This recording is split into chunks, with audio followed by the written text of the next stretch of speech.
This is Live for Love TV. Live for Love TV. Yes, I am. One step more. One step more. One step more. Until you reach your goals. One step more. Save them soul. One step more. One step more. How good it is to reach the Live for Love TV. This is Live for Love TV. Live for Love TV.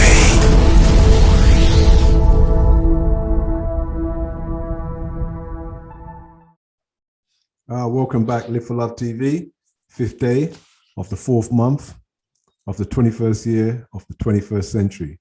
Hope you all doing well out there. Today we're going to go over a few contradictory statements that we grew up with, people like me and people of my generation did, and things that we've heard over the years. And we just have to laugh at these things now that we're older and wonder why so much of us are messed up. When I went to school, they said you had to go to school. And what was the reason for going to school? Well, you had to learn the 3 R's, reading, writing, and arithmetic. So we grew up and we went to school to learn the 3 R's. But it didn't take long for most of us. By the time we were young men and young women, we realized that 3 of these R's didn't actually start with R. Only one of them did. So writing started with W, arithmetic started with obviously A. So reading, writing, and arithmetic. These were the 3 R's. And that's a terrible way to start a child going to school. You tell them you're sending to school for the 3 R's, and the only one that begins with R. So what does that tell you? That tells you either you can't read, you can't add up, you can't write. I mean, what does it mean? You're confused straight away from day one. And this is what we got along with in our school system. And remember that these things are okay when you're a young child, because you can just play in school and think you've learned something. But when you get older, you start to realize that these were adults that made these statements. These were the adults that were teaching the younger people. And we've had lots of things like this throughout our generations and years and years and years, and even over 100-year period of things that we've been taught that are completely ridiculous. One of the leading presidents of America came out with a quick, I wouldn't even call it a statement, a couple of words, and I think it came from a president before him, but I'll redress it from Kennedy when he said, "There's nothing to fear but fear itself." Well, what do I do with that? I mean, that's an amazing thing for a man who's leading millions and millions of people to say. There's nothing to fear, so it stops right there, right? There's no fear. But then he goes on to say, but, so there is something to fear. And what is that you have to fear? It's fear itself. Now, when he said that, he gets a round of applause, and it sounds like he's saying something quite intelligent. We shouldn't be fearing anything, but if we're going to fear anything, we should fear the fact that we fear. That may be a bit of a tongue twister, but in reality, Houston, we have a problem. Our leader and our people that we put in charge have got no idea what's coming out of their mouths, and they're actually leading people away from intellect and consciousness and sense. Now, over the last 20 years of the last year, from 2020, especially starting from about February, we've been told by most of the Western governments that all the things that they're doing is leading them by the science. They're being led by the science, to be precise. Now, what is science? Science is something that can be tested, tried and tested, and repeatable. So people accept that science can get things right, it get things wrong, but if it's wrong, it needs to be, tested. And if it's wrong, then it can only be proved wrong by the thing that is more repeatable than it. And I hope I didn't confuse you with that, but basically it's a repeatable fact that they claim. The problem with it is, throughout the last 100 to 200 years, where science replaced religion as something that could be tested, unlike religion, it couldn't be tested. Scientists really rubbished it by saying, an absolute truth. What sort of truth is that?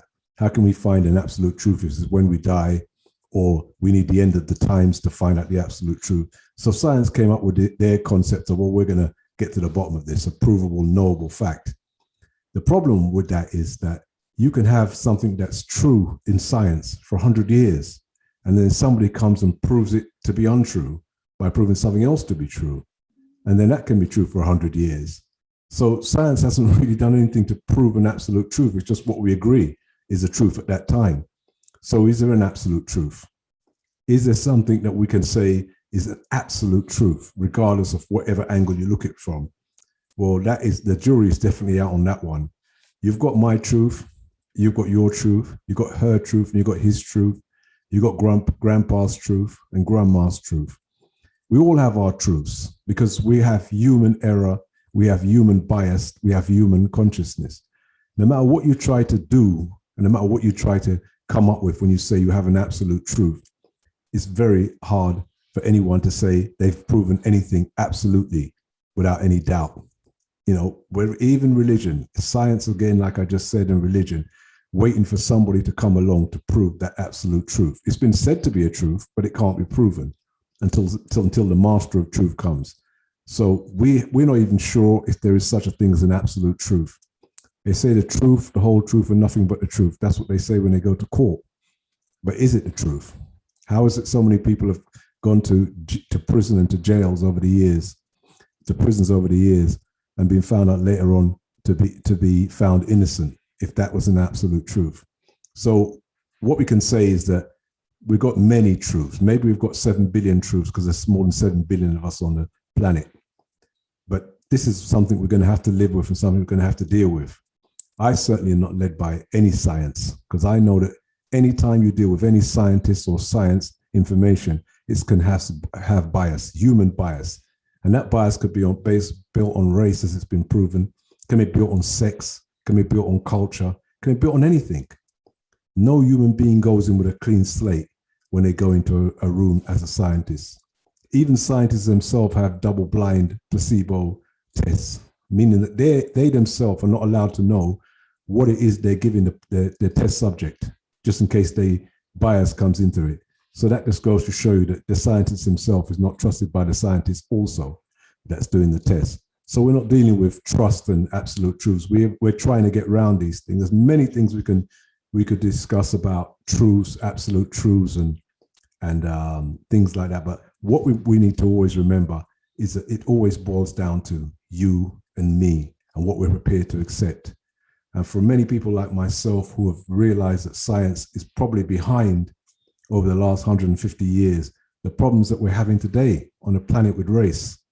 Because until scientists came up with a so-called scientific truth about what they say the Africans was compared to a European, it was just hearsay. A few people may have believed it. Some people said, yeah, they're racist, some aren't. But once the science comes out and says, well, these people's brains are a little bit smaller than ours, they're not as intelligent as us, that allows every Tom, Dick, and Harry, every foolish man in the world that thinks he's of one race, that he's more intelligent than other people of other races.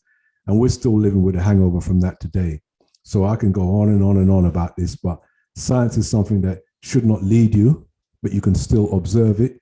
You can look into it. Some of the facts are provable. I love science. I research it all the time. I love all the science that's come along. Quantum physics, which has come along to confuse most of the scientists of those 19th century, were confused in the 20th century with quantum physics and Max Planck and people like that. And I think that's a very good science to look at because it allows for human consciousness, where in all the other science was as if it was just no human beings had to be involved. You know, we can get an exact science and there's no problem, but humans are always involved. We're involved with everything we see. Before I go, I'll just add on this last bit here that we currently have soccer, football. We have a thing called VAR, which is a way of looking at the football from camera angles, basically. So they have certain things, but the criteria is set by human beings. And it was amazing that when it came out in the very beginning, people were arguing the fact that this is going to be better for football. It's going to be good. We're going to get decisions right, and all these, cheating referees and all this, situations where people are this and that, cheating everybody, that we're going to get it right. And I argued from the very beginning that human beings are involved. So the same problem we have now, we're going to have then, or we're going to have a slightly different problem, but it's not going to be any better. People thought, well, what's ridiculous? We've got this and that. But look what's happened. People are complaining about VAR now. Why are they complaining about VAR? Because humans have still got to interpret the evidence. If somebody sees something and then you look at it from another angle, look at it from another angle, look at it from another angle, and then he says, well, I'm not too sure. He sends it back to the referee. The referee goes back and looks at it and overturns it or keeps it. And then half the people are happy, half the people are angry. It's the same thing we had before. We're not going to get out of these problems by trying to use AI, by using some sort of machines or whatever we do. We're always going to have human error, and we're always going to have biased and subject to truths, and somebody putting some money in somebody's pocket and getting the evidence that they want to come out.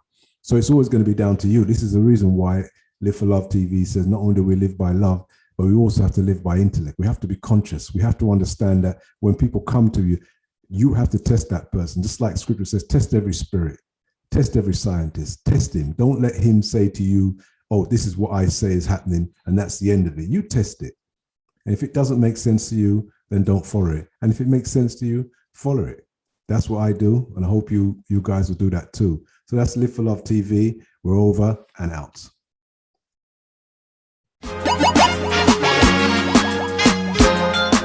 People, one step more.